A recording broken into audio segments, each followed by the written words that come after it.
9/11, I would say it's a compartmentalized operation that had participants at the highest levels. You had Saudi intelligence, Saudi royal family, because they were the pawns that were used in this game. The Israeli Mossad and Israeli intelligence were used in this game. The Five Dancing Israelis are an example. The Israeli teams that were planting explosives were another. The Israeli media participation, not to mention some of the other computer graphics that were used in some of the phantom appearances of planes and things like that. The American CIA, of course, were used. Since Susan Lindauer is a well-documented authority on that. Her handler had said this is an Israeli Mossad operation, and then she was forever cautioned to never mention it again.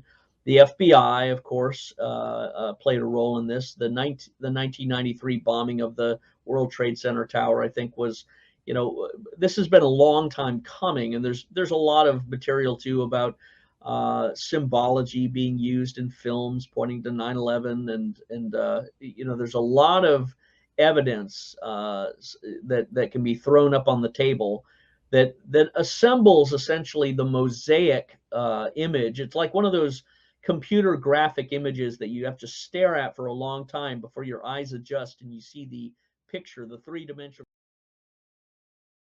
On February 11, 2002, Richard Gage of 9/11 Unleashed interviewed Scott Bennett, former U.S. Army Special Operations Officer of the 11th Psychological Operations Battalion, Civil Affairs Psychological Operations Group. Bennett made sure to put his PSYOP skills to good use in this engagement by implying that 9/11 was basically one giant PSYOP involving hologram planes, Saudi patsies, and even Israeli military officers planting explosives inside 1, 2, and 7.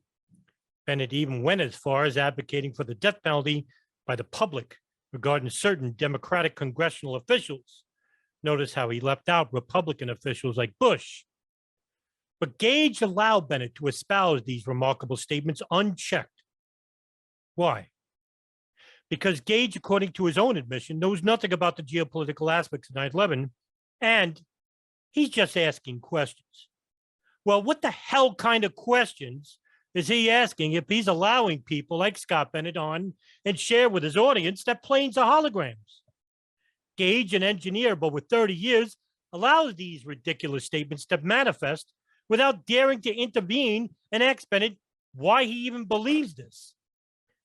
Maybe this is why Richard Gage went the kook route, knowing full well that there is money to be made off them. Remember, folks, Gage would like to work in his field and even had an offer to work for an engineering company, where he can make 6 figures. But he would rather spread awareness regarding 9/11. But he can't do it alone, you see.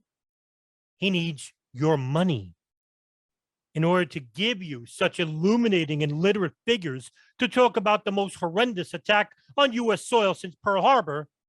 People like Barbara Honegger, Scott Bennett, and Dave Von Kleist. Because I'm unemployed right now. I don't have a means of supporting myself unless I go back to work. And I love architecture. And I love the work that I do. And I have an offer at an architecture firm. And I was excited about it for a little while, but then I thought about all of you out there who are